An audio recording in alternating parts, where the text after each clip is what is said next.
Sophie se réveilla en sursaut, le cœur battant, quand la porte de l'appartement claqua violemment. Devant elle, sa patronne et amante secrète Émilie, directrice créative chez une grande agence de publicité parisienne, se tenait immobile, un journal froissé à la main. C'est fini. Sophie. Ton mensonge vient d'exploser au grand jour, lâcha Émilie d'une voix tremblante, les larmes aux yeux, tandis que le titre en une du tabloïd hurlait, l'assistante personnelle de la célèbre Émilie Laurent, une liaison cachée depuis 8 ans. Sophie sentit le sol se dérober sous ses pieds.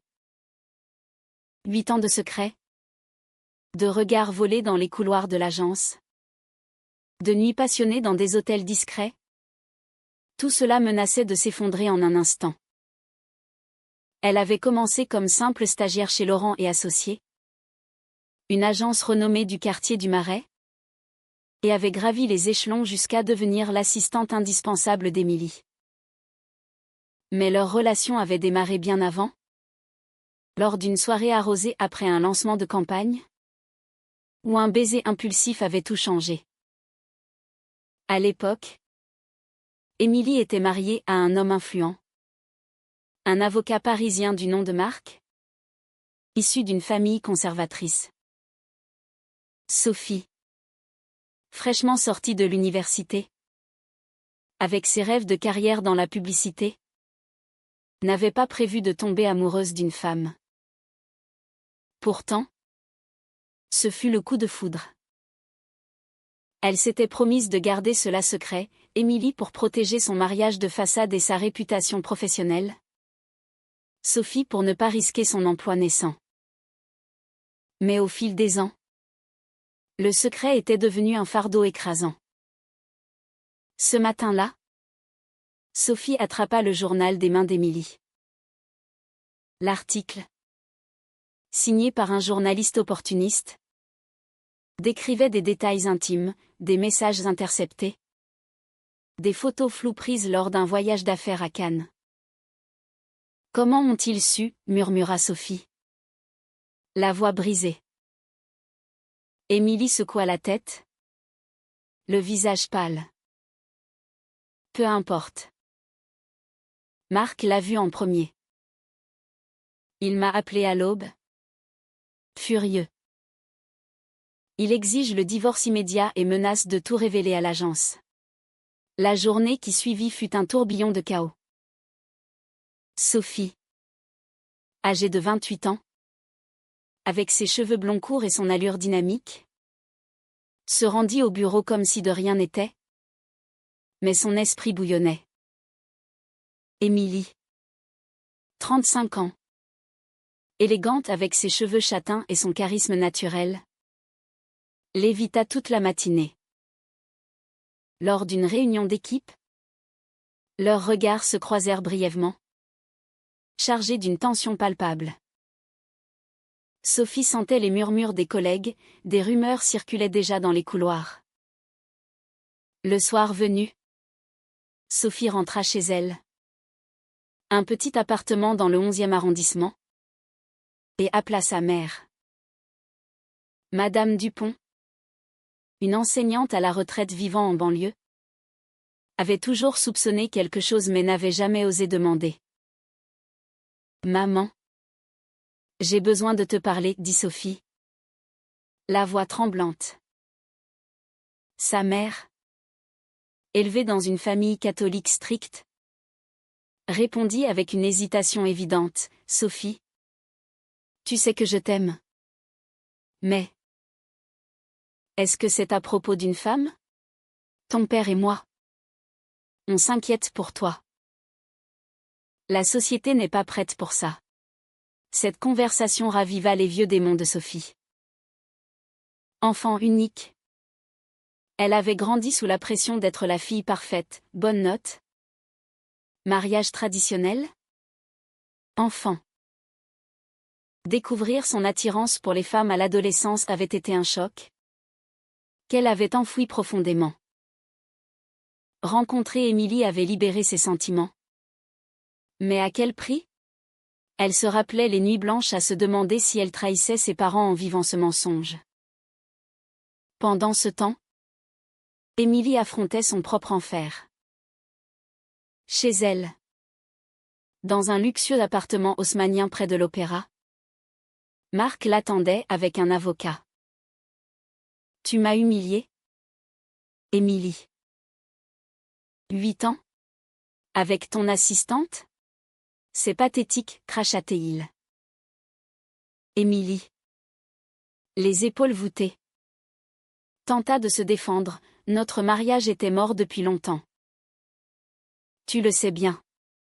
Mais Marc, issu d'une lignée aristocratique, ne lâchez pas, je vais te ruiner. L'agence, ta carrière, tout. Émilie pensa à sa propre famille. Ses parents, des bourgeois lyonnais, l'avaient élevée avec des valeurs traditionnelles. Une femme doit être forte, mais discrète, lui répétait sa mère. Admettre son homosexualité signifierait les perdre. Peut-être pour toujours. Pourtant, en pensant à Sophie, elle sentait une étincelle de rébellion. Était-ce le moment de tout avouer? Le lendemain, Sophie reçut un message d'Émilie, « Rencontre-moi au café habituel. » 18 heures. Le cœur serré, elle s'y rendit. Le café, un petit bistrot du Marais, était leur refuge secret. Émilie arriva, les yeux rougis. Sophie, je ne sais pas quoi faire.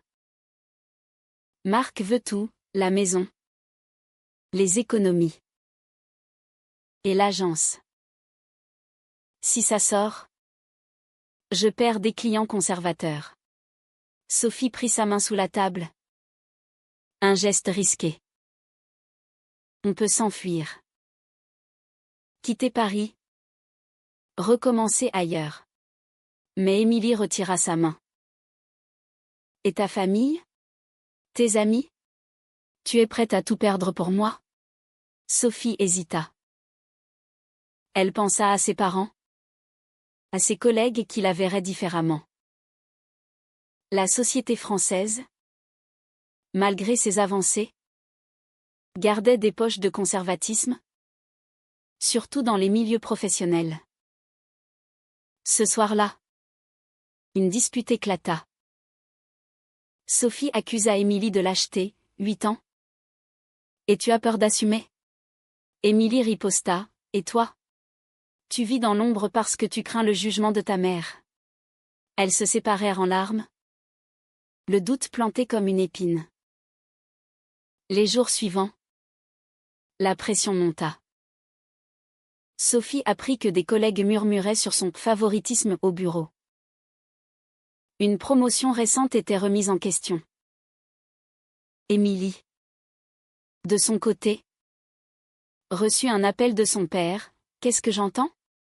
Une liaison avec une femme? Pense à ta mère. Elle est fragile. » Le poids des attentes familiales l'écrasait. Sophie décida alors d'affronter sa mère en personne. Elle prit le RER jusqu'à la banlieue, le cœur lourd. Assise dans le salon familial, entourée de photos de son enfance, elle avoua tout. Maman, je suis amoureuse d'Émilie depuis 8 ans. Sa mère pâlit, les larmes coulant. Sophie, c'est contre nature. Ton père sera dévasté. Pense à nous, à notre réputation dans le quartier. Sophie rentra à Paris brisée, mais déterminée. Elle envoya un message à Émilie, on doit choisir. Ou on assume, ou on arrête. La réponse tarda, augmentant la tension. La semaine suivante, le scandale éclata publiquement. Un article plus détaillé parut dans un magazine People. avec des témoignages anonymes de collègues. L'assistante et la directrice, une histoire d'amour qui divise l'agence, titrait-il. Sophie. Arrivée au bureau. Sentit les regards peser sur elle. Son chef de service la convoqua. Sophie. On doit parler. Ces rumeurs nuisent à l'image de l'entreprise. Assise dans le bureau vitré, Sophie défendit sa position. Ma vie privée ne regarde personne. Mais le chef secoua la tête. Émilie est mariée. Ça crée des conflits d'intérêts. Prends quelques jours de congé forcé. Humiliée, Sophie quitta l'agence. Les larmes aux yeux. En rentrant, elle trouva un message de sa meilleure amie. Claire, Sophie. J'ai vu l'article. Pourquoi ne m'as-tu rien dit? Je suis là pour toi. Mais c'est compliqué. Claire, hétérosexuelle et mariée, représentait le cercle social de Sophie. Elle s'était rencontrée à l'université, partageant des rêves de carrière. Mais maintenant, Sophie sentait une distance. Les gens vont nous juger, avait dit Claire lors d'un appel. Sophie se sentait isolée, trahie par ceux qu'elle croyait alliés. Émilie, de son côté, affrontait une tempête chez elle. Marc avait engagé un détective privé, qui avait compilé un dossier accablant, email, photos, factures d'hôtel. Lors d'une confrontation explosive, Marc hurla, « Tu as détruit notre vie pour une gamine. » Émilie, les poings serrés, répliqua, « Notre mariage était une façade. Tu le sais. Avec tes propres aventures. » Marc ricana, « Au moins. Les miennes étaient discrètes. Toi. Tu exposes tout. » Émilie appela sa sœur, Isabelle, pour du soutien. Isabelle, vivant à Lyon, était plus ouverte d'esprit. Sœurette, si tu aimes cette femme, assume-le. Maman et papa finiront par accepter. Mais Émilie doutait, et si je perds tout? Ma carrière? Ma famille? Isabelle soupira, le prix de la liberté est élevé. Mais vivre un mensonge est pire. Inspirée, Émilie décida d'affronter ses parents. Elle prit le TGV pour Lyon, le cœur battant. Assis dans le salon familial, ses parents l'écoutèrent en silence. Papa, maman, je suis lesbienne. J'aime Sophie depuis 8 ans.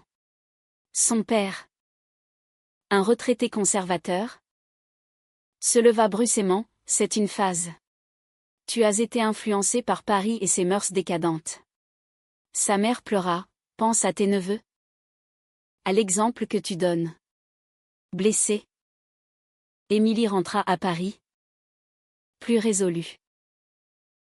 Elle envoya un message à Sophie, rencontrons-nous. J'ai besoin de te voir. Elles se retrouvèrent dans un parc du Luxembourg, sous un ciel gris. Émilie avoua, j'ai parlé à mes parents. C'était dur, mais je ne veux plus me cacher. Sophie, touchée, l'embrassa doucement. Moi aussi, j'ai affronté ma mère. Elle est choquée. Mais c'est un début. Pourtant, la joie fut de courte durée. Le lendemain, Sophie reçut un appel anonyme, si tu ne quittes pas Émilie. On publie plus de preuves. Paniquée, elle en parla à Émilie.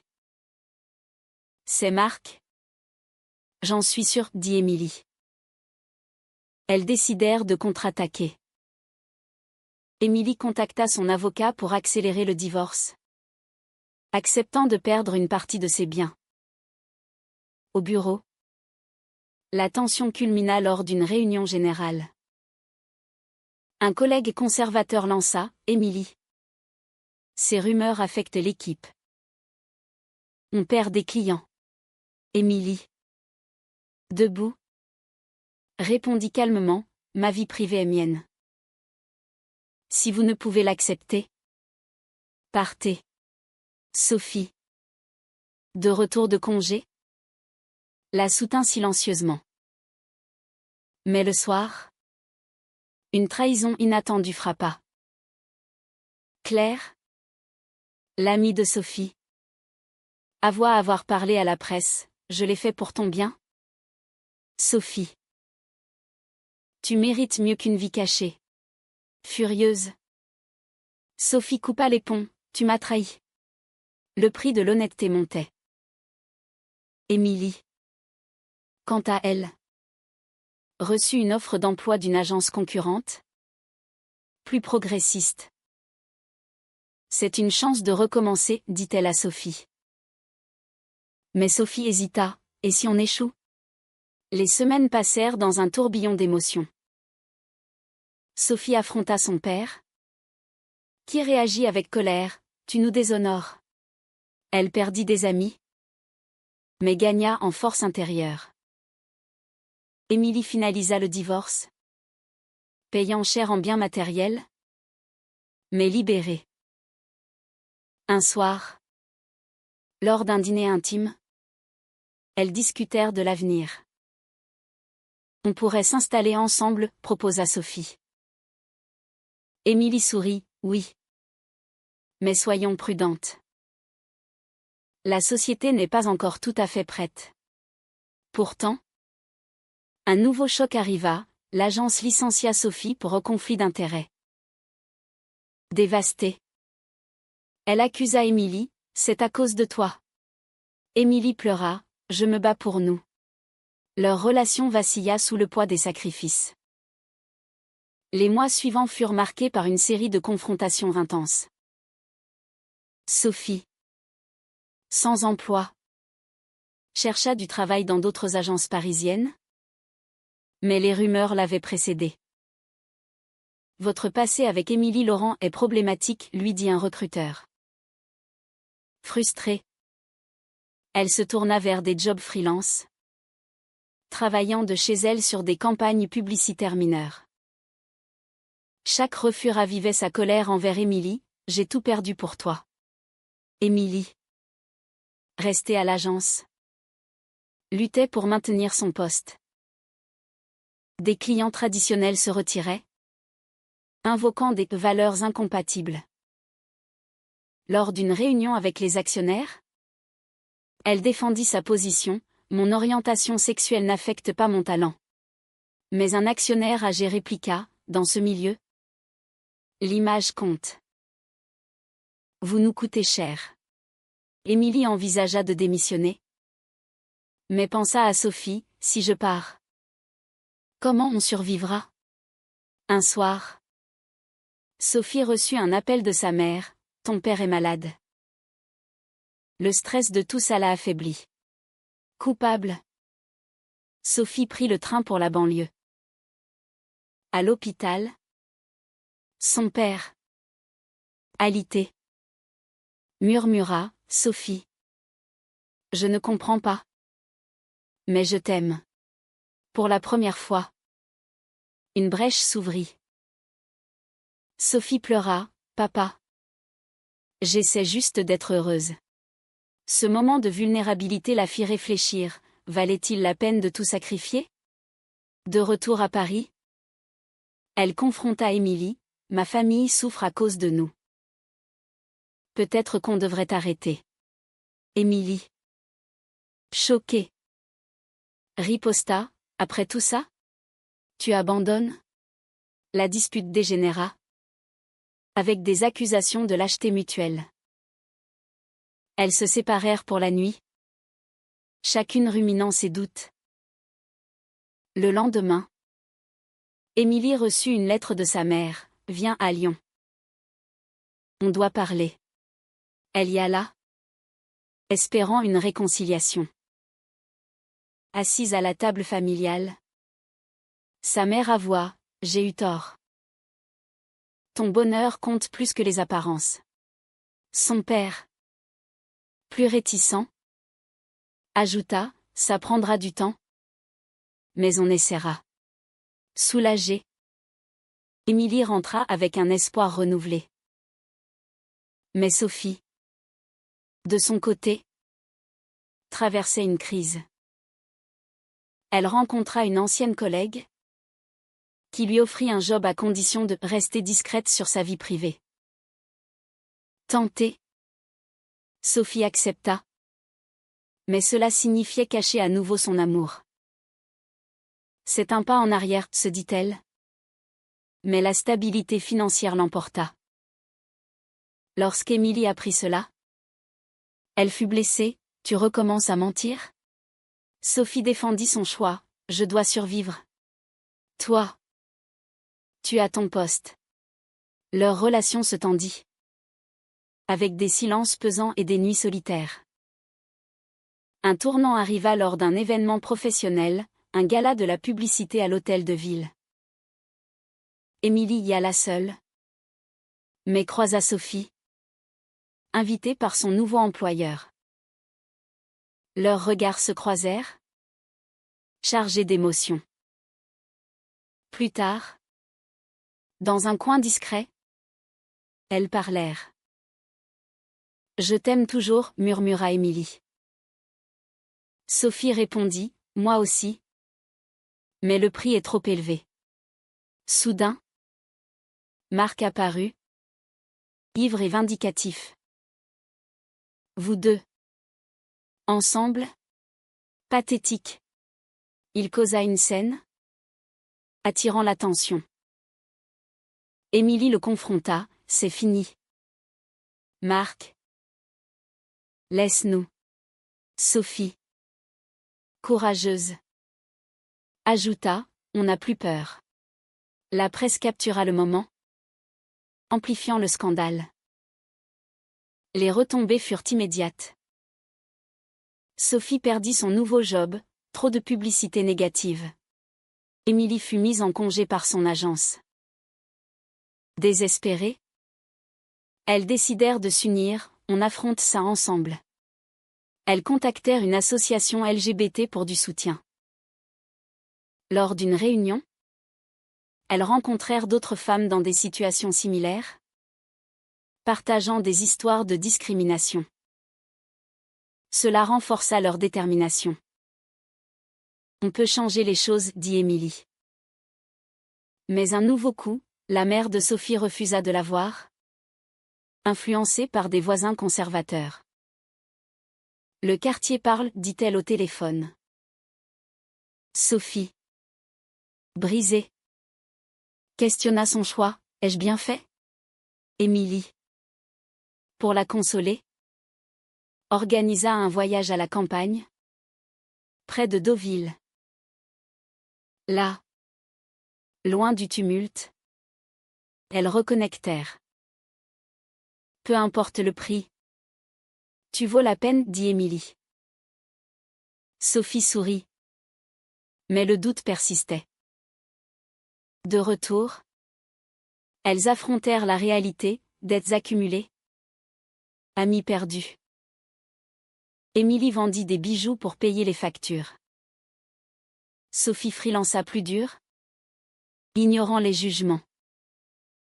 Un soir, une opportunité surgit, une agence progressiste offrit un poste à Émilie comme consultante.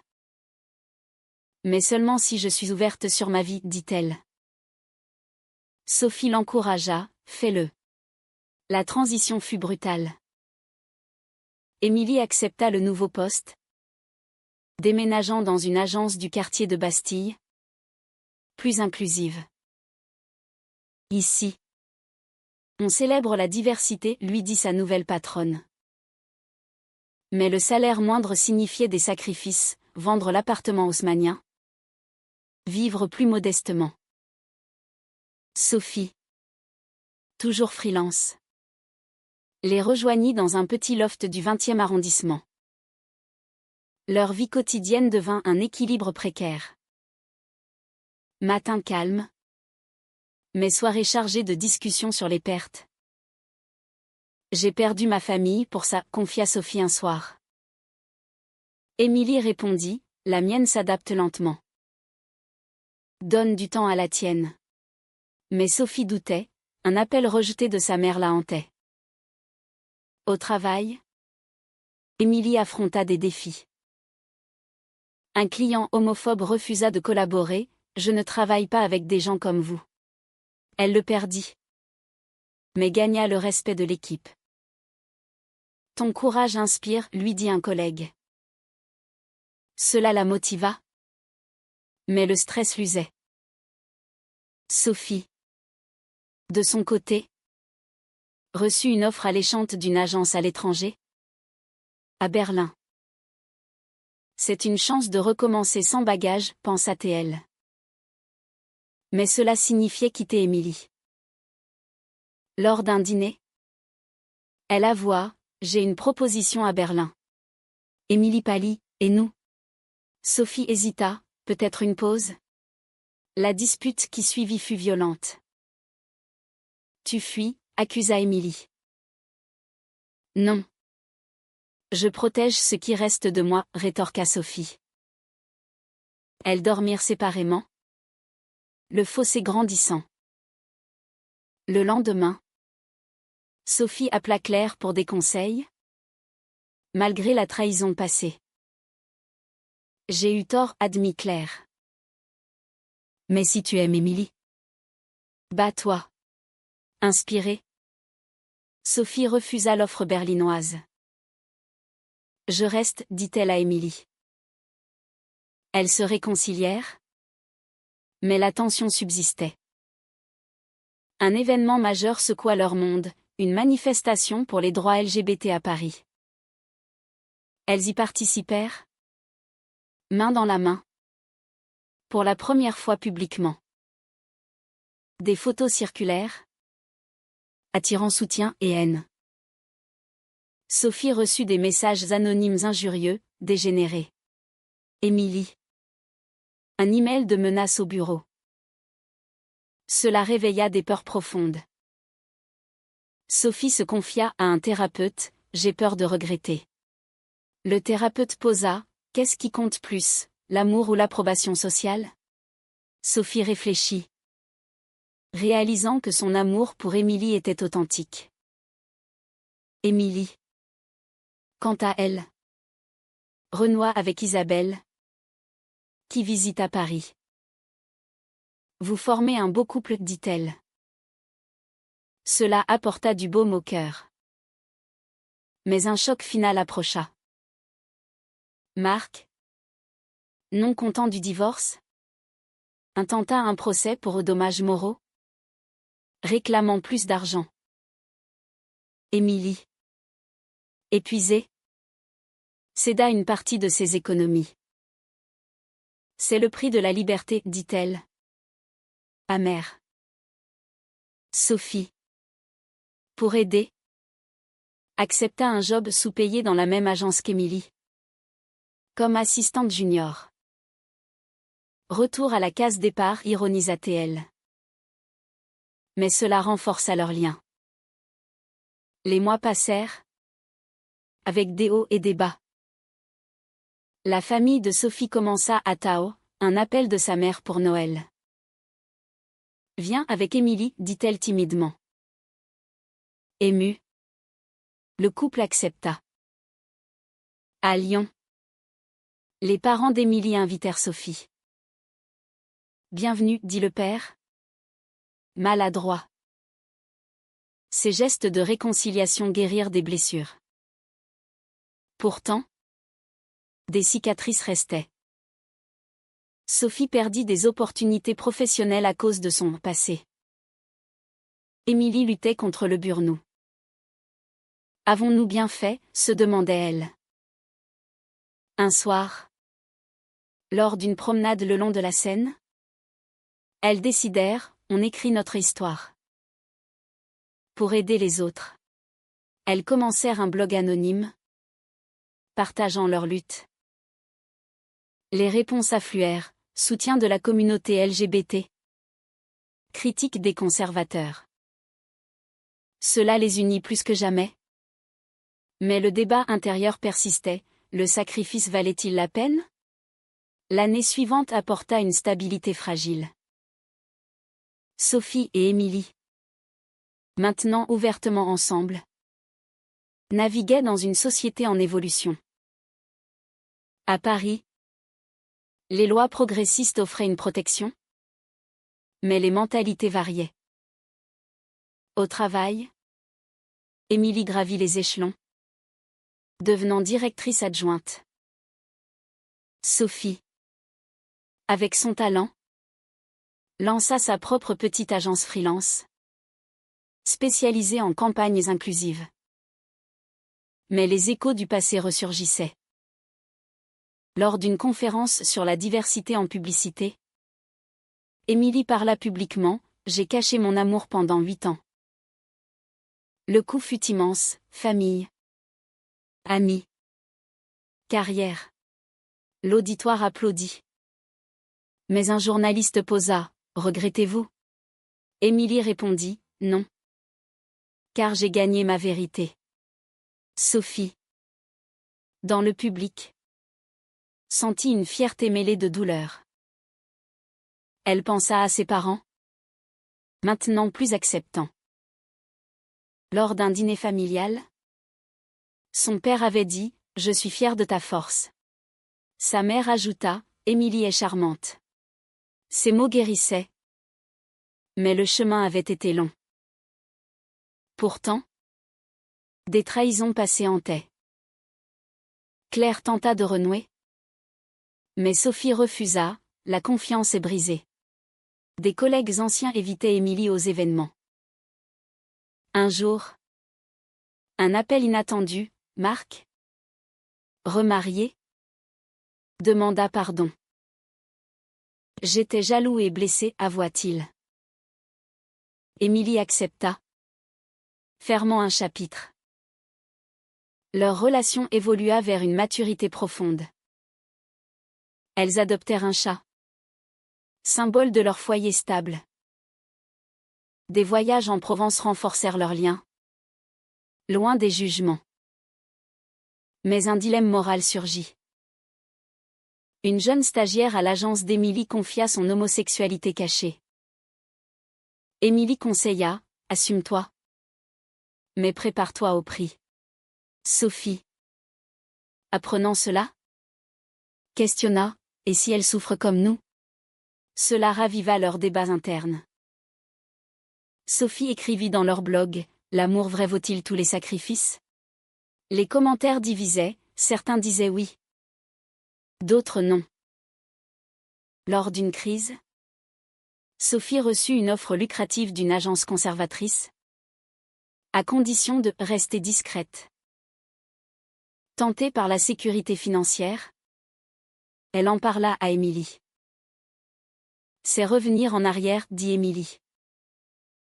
Sophie refusa, choisissant l'authenticité. Le point culminant arriva lors d'un anniversaire, 8 ans depuis leur premier baiser. Elles organisèrent une petite fête avec des amis alliés. Mais un message de la mère de Sophie, « Ton oncle refuse de venir à cause de vous. » Blessée, Sophie pleura, « Le monde change. » Mais pas assez vite.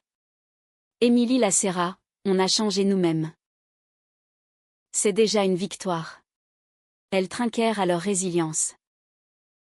Au fil du temps, leur histoire inspira d'autres. Une association les invita à témoigner. « Votre courage aide », dirent-elles. Pourtant, dans l'intimité, des doutes persistaient.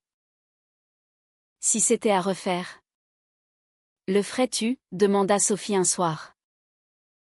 Émilie répondit, oui. Malgré tout, la vie continua. Avec des joies simples, promenade à Montmartre, dîner romantique. Elles surmontèrent les épreuves, plus fortes. Mais la question finale plane, dans une société pleine de préjugés?